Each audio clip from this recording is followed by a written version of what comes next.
The topic of this video is synthesis of epoxides using peroxyacids. And we're going to examine two different methods of preparing epoxides using peroxyacids. And then as this video progresses, we'll take a look at each and every single one of those methods more specifically. Overall, let's take a look at a generic reaction scheme that converts a functional group, in this case an alkene, into an epoxide. And so what I'm going to start with here is sketching out just a generic alkene, some carbon residue attached to a double bond. And as I previously mentioned, there's two possible ways of synthesizing an epoxide from that functional group. The first is to use this compound called MCPBA, which stands for metachloroperaoxybenzoic acid, or another different peroxy acid, which is called peroxyacetic acid. And you'll notice that both of these functional groups, when I sketch out MCPBA, are peroxy acids, which look like a carboxylic acid, but feature another oxygen in that C double bond OH motif. And then the product that I've sketched out there is an epoxide.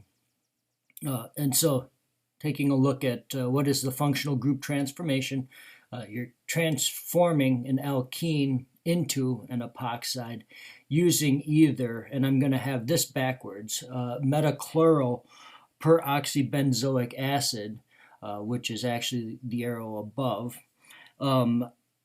And the other option then would be this peroxyacetic acid, which is the one on the bottom actually up there. You can see me correct my mistake above.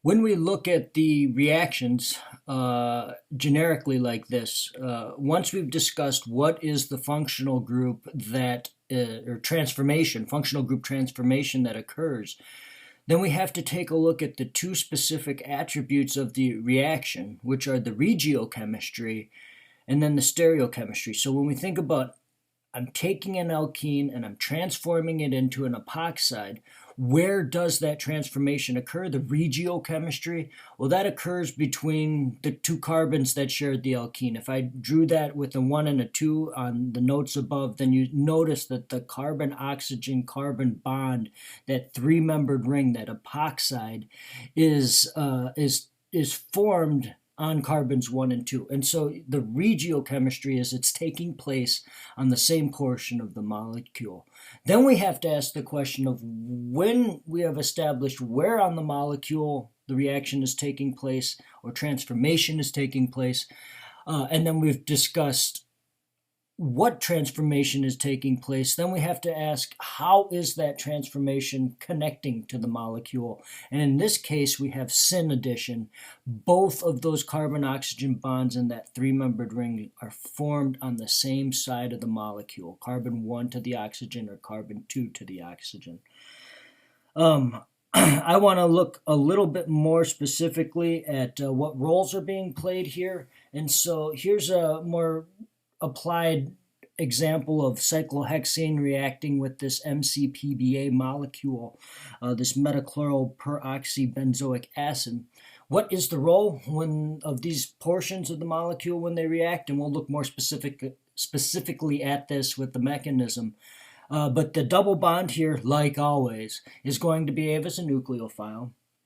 And then this MCPBA has some different portions to the molecule that'll behave in some different fashions that we can take advantage of here.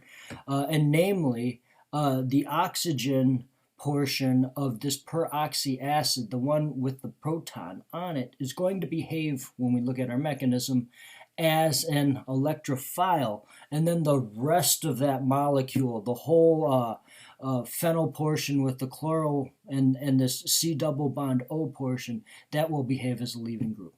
And so be aware that you'll see those things take place when we look at the mechanism. Again, let's revisit the idea of where does the transformation take place. It's an alkene, do it an epoxide. Where does it take place? Well, it takes place between carbons 1 and 2 of the alkene that I've just generically written there, and that's exactly where the carbon-oxygen bonds are forming, just like we mentioned above. And that's the regiochemistry. Now, the stereochemistry, again, both of those carbon-oxygen bonds in that three-membered ring are going to be denoted with wedges because they're both chiral, and they have both formed on the same side of the molecule. And I'll give you a mechanistic explanation on why that occurs in just a second. So let's take a generic five-membered ring here and react it with this what was the name of that? Peroxyacetic acid to form an epoxide on this cyclopentane ring.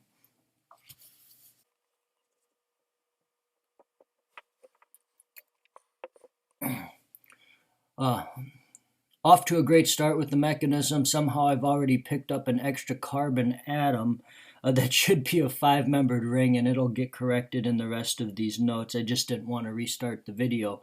But you'll see when I add the alkene functionality to that right now, that should react with our, I keep forgetting, peroxyacetic acid molecule. You can see the correction and what it should be there.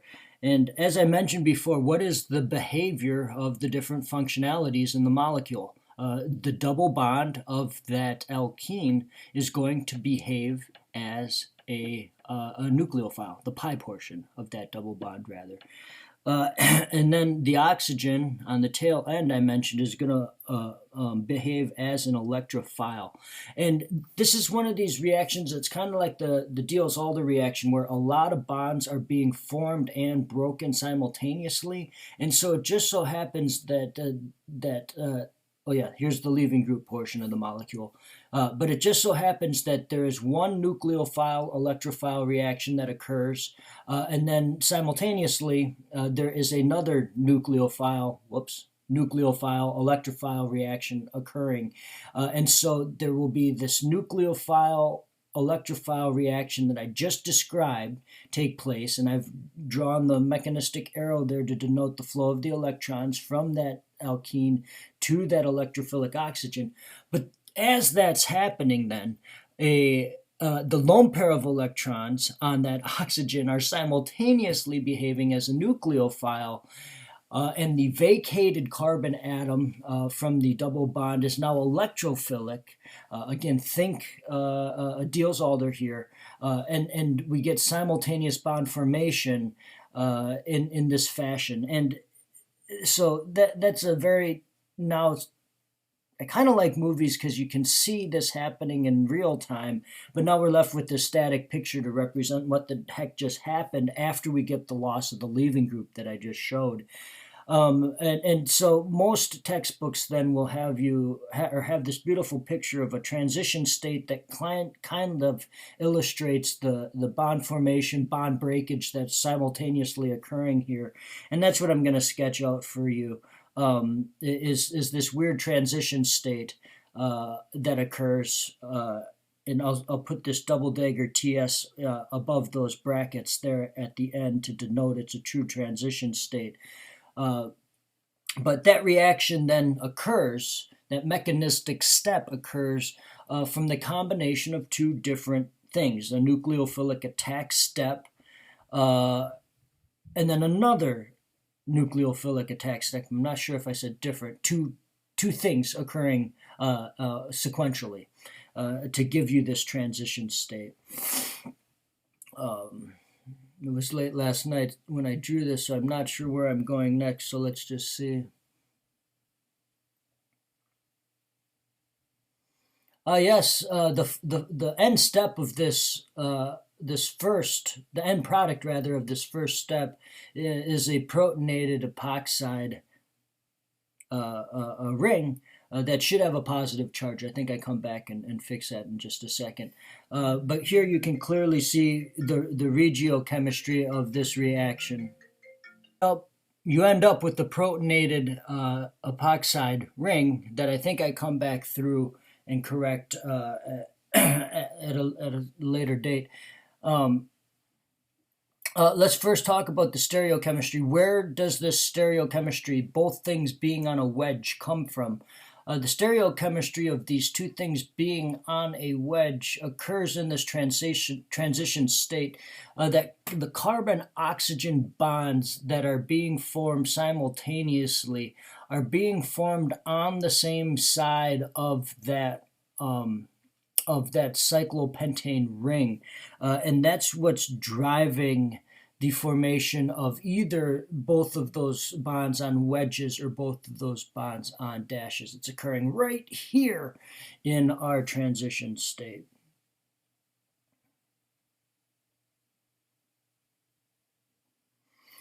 After this step occurs, the last thing that we have to do, put that plus charge there, boom, nailed it. The last thing that we have to do is deprotonate that epoxide ring.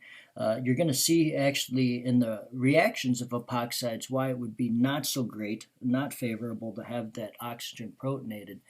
But what remains then is to react that protonated species with some kind of base. And it just so turns out that the leaving group, this carboxylate of acetic acid, is a decent enough base in this instance to deprotonate that epoxide and leave us with the deprotonated epoxide and acetic acid as our two products here. What's happening here then?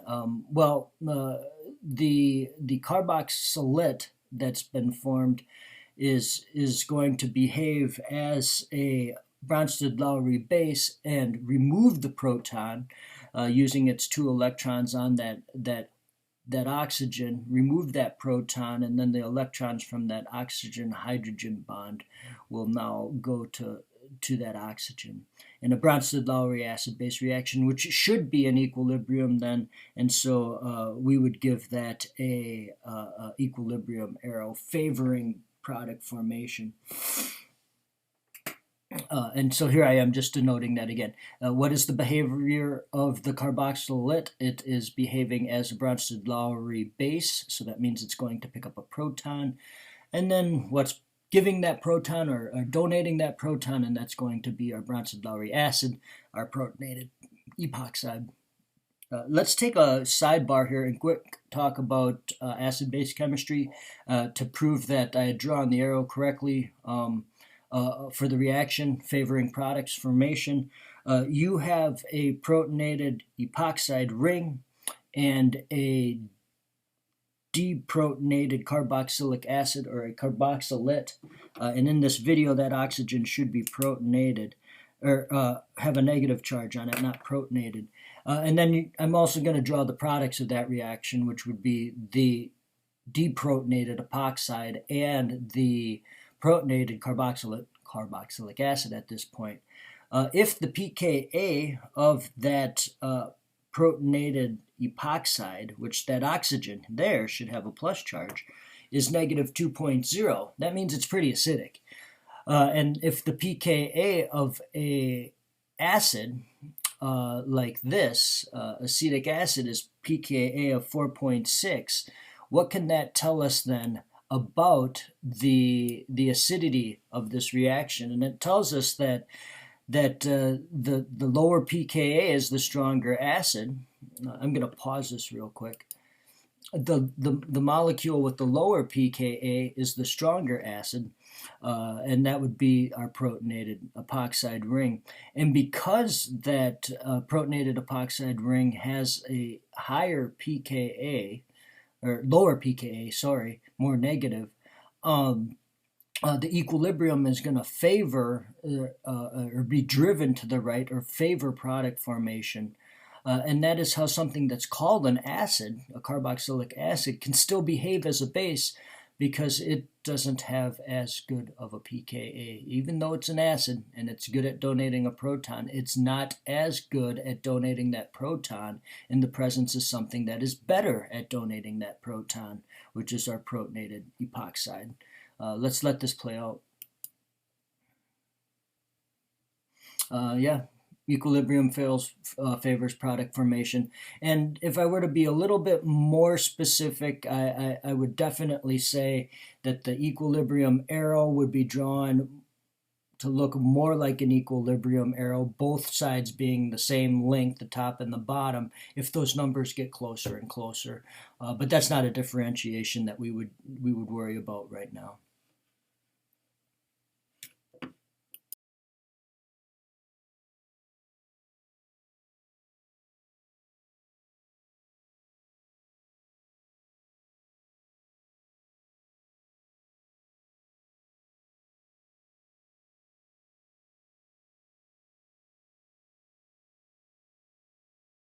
The next method of synthesizing epoxides that we'll take a look at is starting with an alkene and making it progress through two sequential reactions to derive an epoxide at the end. So this will be called halohydrin formation, followed by a deprotonation substitution, which, if you have some keen eyes, you'll notice is very similar to the Williamson ether synthesis that we studied in the last set of videos. Let's take a look at the reaction scheme. For this reaction, we'll be demonstrating this with just a generic alkene, some sort of carbon residue attached to a carbon-carbon double bond. And the first reaction that we'll subject this alkene to is bromination in the presence of water. This is the halohydrin formation reaction. And then we'll take the product of that reaction and subject it to basic conditions to end up with our epoxide in the end. And so this is the transformation of an alkene into a epoxide. And the first reaction here would be called halohydrin formation. And this is something you can review from section 8.9. And then the second portion of this reaction is a deprotonation followed by a substitution reaction, or a Williamson ether synthesis that is conducted intramolecularly. So anytime I introduce a reaction, I want to first introduce the reaction scheme and then talk about the regiochemistry and the stereochemistry. So regiochemistry, where does the reaction take place? The reaction is taking place on the carbons of the alkene. And if I were to generically number those 1 and 2, or arbitrarily number them, you would see that the new epoxide formation occurs across those same carbons 1 and 2. Great job covering that up, me. But what I'm writing there is that essentially the chemistry occurs at the exact same position as the alkene was. And then let's take a look at the stereochemistry of the reaction. In the end, you'll notice once I move my damn hand, boom, nailed it, that both carbon-oxygen bonds are formed on the same side of the molecule. Both of them are wedges. But don't let this be misleading. That's the resulting stereochemistry after 2 steps of the reaction. The first step, the halohydrin formation, occurs in an anti-form, and that is then followed by syn addition, or formation rather, of the epoxide. Let's take a look at each step of the reaction, step 1 and step 2, and break down the roles of each of the reagents. Step 1 here, let's take a non-generic alkene here, this 5-membered ring attached to an alkene, and take a look at the reaction with bromine and water, or the halohydrin formation, to form this halohydrin, of which we'll talk about the stereochemistry here, but I'm placing this OH on a wedge. This is a 2-step process, and I'm not going to go into the specific details here because you can review this from your section of the textbook, section 8.9, and its mechanism 8.5 as well.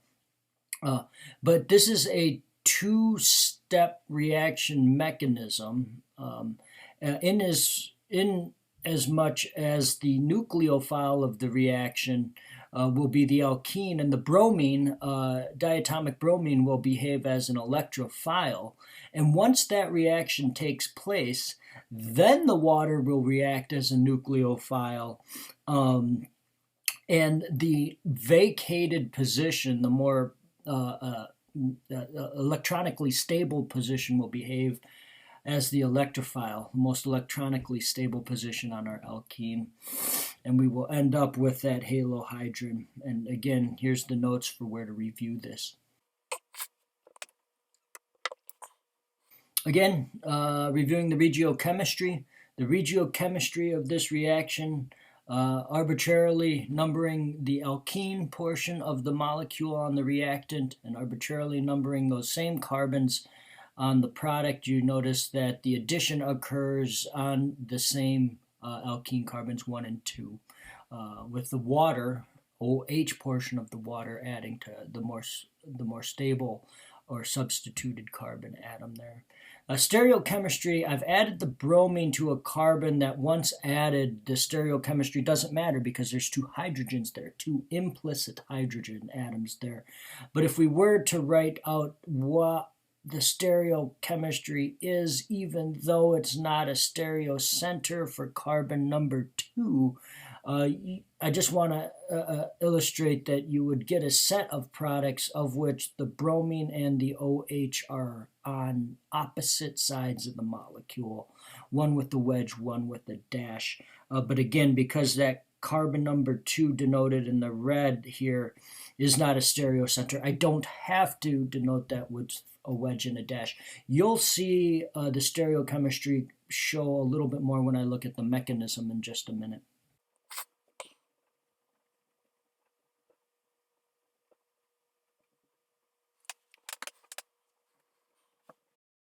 So let's take a look at step 2 of this reaction.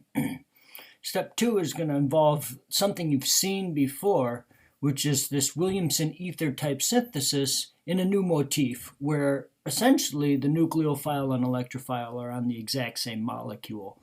And so this would be taking the product from step 1 and then reacting that with a base, in this case sodium hydroxide. Or that's the role that this would play. It could be a nucleophile, could be a base. In this case, you'll find that the sodium hydroxide, in order to generate the product that we want, will behave as a base. And what we'll end up with is the epoxide formed with wedges on both sides.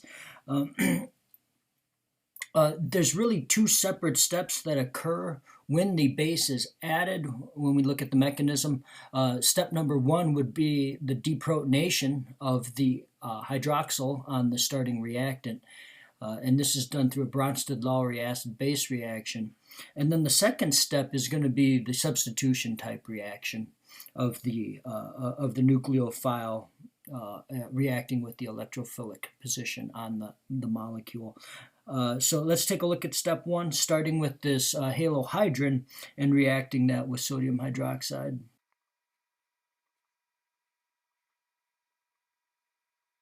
When we look at this reaction step, then the first reaction, as I previously noted, is a deprotonation reaction, where the sodium hydroxide will behave as the base and the proton on the hydroxyl will behave as an acid and donate its proton. I don't have that written, and I should in the notes. And so that is a deprotonation reaction. It's an equilibrium reaction, so it's governed by equilibrium. And so I have an equilibrium arrow there. But now looking more specifically at what happens once that OH hydroxyl has been deprotonated. So step B, looking at this reaction, would be then the reaction of the nucleophile with itself. And I had to make one correction, which would that both of the species here would be on the wedge. Both of the carbon oxygens, not species, carbon oxygen bonds would be on the wedge there in the product. So looking at the reaction itself, what is the behavior of each of the portions of the molecule? Well, the alkoxide, the O- deprotonated hydroxyl, will behave as a nucleophile, while the electrophilic carbon attached to the bromine, as we've seen in substitution reactions before, will behave as an electrophile, and the bromine are leaving group in a substitution type reaction.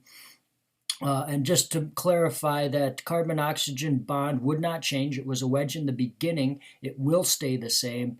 And then because the carbon on the tail end isn't chiral, I have not drawn a wedge there, but it would be a wedge if it was chiral. Let's take a look at a more specific mechanism that will allow us to track the chirality at both carbon atoms. So a closer look at the mechanism of this reaction. This would be starting with this 5-membered ring with a 3-carbon chain, of which a bromine on a wedge is attached and a hydroxyl on a dash is also attached. The reaction of this reactant with sodium hydroxide to form our epoxide. And you'll notice now that both of those carbon-oxygen bonds that are formed will be on wedges. Mechanistically, let's start with the reactant itself and its Bronsted-Lowry acid-base reaction with sodium hydroxide. What is the behavior of each of these species?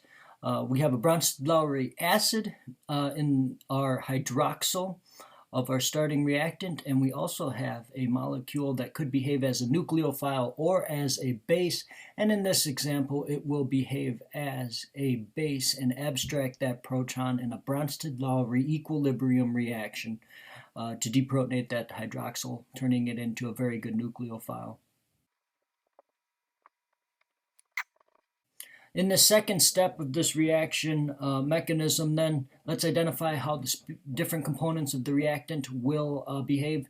The negatively charged alkoxide will behave as a nucleophile. As previously mentioned, the carbon that's attached to the halogen will behave as an electrophile. No surprise there. And then the actual halogen itself will behave as the leaving group. And that will generate the displacement of the leaving group through the intramolecular attack of those negatively charged electrons from the alkoxide to the electrophile. I also went back and added the arrows for the deprotonation step as well. The final product features the formation of both a set of enantiomers, of which I've highlighted the formation of the dash-dash enantiomer, noticing that the carbon that was attached to the bromine, that chirality has inverted, while the carbon that remained attached to the hydroxyl remains the same. It's still on a wedge. And so that means that in our starting reactant, I should have drawn that with both wedges, and we'll correct that with a single note up there, and you'll find that in your notes as well. The last question I want to answer is, how the heck do we end up with syn addition then as a result of this reaction? Well, it turns out we can draw, and joy, we get to bring these back, a Newman projection of our reactant following deprotonation, and that should allow you to see why we end up with syn formation of an epoxide. If we draw a Newman projection that sights down the carbon chain and places the carbon-oxygen in front and on the top of that bond, well, then the halogen-bearing carbon will be behind in that Newman projection, and you would get all of these different atoms projected in their three-dimensional space as I have shown here. What's neat here is that you'll notice the carbon-oxygen bond on the forward carbon in this projection, the one with the negatively charged alkoxide on it, is going to attack and displace the bromine in an anti-periplanar fashion. The new bond is going to form right there. Nailed it. On one side of the molecule, while displacing the bromine on the opposite side of the molecule or of that leaving group. And so that's why you get that bond formation on the same side as the pre-existing carbon-oxygen bond. And so just note that's why that occurs.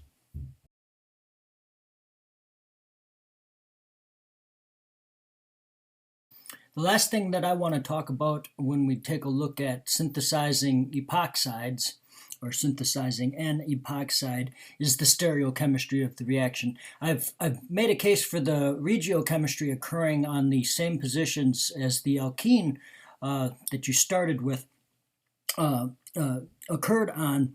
Now I want to make a case for the stereochemistry, and this is something I can do because both methods, the peroxy acid method of synthesizing epoxides and the method that flows through a halohydrin formation. What is the stereochemistry of the product when we take a look at the formation of simultaneous formation of two chiral centers? And so I have this tri-substituted alkene that I'm going to react to form epoxides. And I want to be able to ask the question of, if you have a different substituted alkene, where could you anticipate or expect the substituents of that alkene to appear? And these are pretty steadfast and easy rules. I'm going to identify the two methyl groups. I'm going to explicitly circle them to keep track of them on the cis or Z side of that alkene. And where would they appear in the product? And they would appear on the same side of the molecule in our product. So in this, I've labeled them both as wedges on carbons 1 and 2. But filling out then the rest of the molecule, I acknowledge that on carbon number 2 I have a methyl or an ethyl group, and so the ethyl group then must go on the dash if the wedge was occupied by the CH3, and correspondingly the implicit proton on carbon 1 would appear on the dash. This is also to acknowledge then that you would get a set of products from this reaction because both methyl groups could appear on the same side of the molecule on the other side of the molecule on the dashes, and so you would also have that product form. An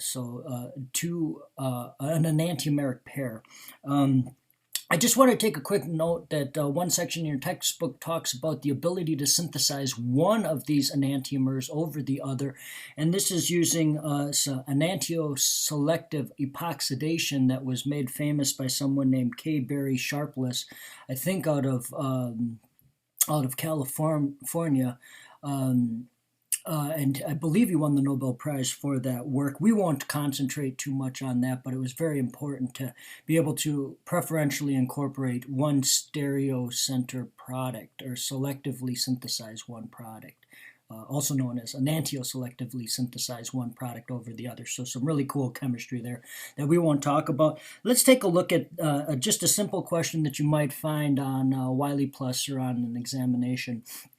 And that question is, if you have the following product, could you predict what the starting alkene was or would have been to generate that product? And so I'm going to draw here a fictitious epoxide that could be synthesized either using MCPBA or this two-step process that forms first a halohydrin, followed by then sodium hydroxide, this deprotonation, followed by substitution type reaction to form this epoxide that would feature a CH3 on a wedge, a hydrogen on the dash of carbon 2, a hydrogen on a wedge for carbon 1, and a phenyl group, C6H5, attached on the dash. And so the question is ultimately, what is our starting alkene?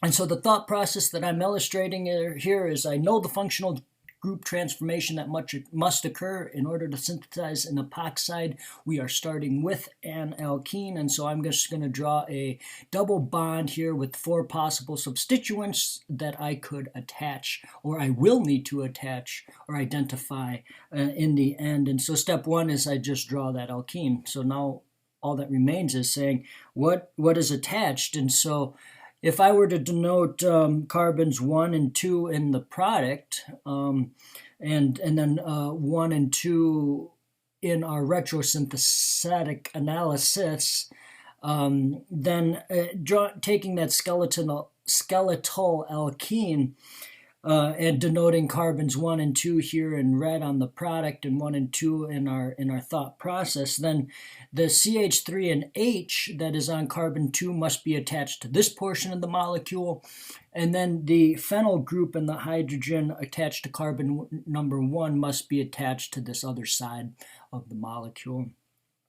And then from here, step 3 of determining what our starting alkene would be is then to simply identify 1/2 of the molecule that is on the same side. And for this, I'm going to simply identify the proton on carbon 1 and the CH3 on carbon 2. Both of those appear on the wedge in our product. And so therefore, I will denote both of them on the cis or Z-same side of the molecule of our starting alkene. And then that would leave me to place the phenyl and the proton on the appropriate carbon atoms. And there's our starting alkene.